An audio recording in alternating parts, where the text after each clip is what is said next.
আজকে ইতিহাসের খলজি বংশের প্রতিষ্ঠা সম্পর্কে আলোচনা করব। গিয়াসউদ্দিন বলবনের মৃত্যুর পর তার পৌত্র মুইজউদ্দিন কায়কবাদ দিল্লির সিংহাসনে বসেন। তিনি ছিলেন অত্যন্ত বিলাসী, ইন্দ্রপরায়ণ ও সুলতান পদের পক্ষে সম্পূর্ণ অযোগ্য।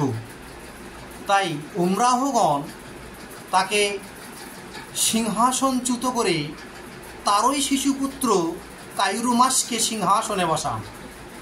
কিন্তু শীঘ্রই সুযোগ বুঝে কায়কবাদ ও কায়রুমাসকে হত্যা করে তার সেনাপতি জালালউদ্দিন ফিরোজ খলজি দিল্লির সিংহাসনে বসেন এবং খলজি বংশের প্রতিষ্ঠা করেন 1290 খ্রিস্টাব্দে। সেই সময় জালালউদ্দিন ছিলেন ৭৪ বছরের একজন বৃদ্ধ।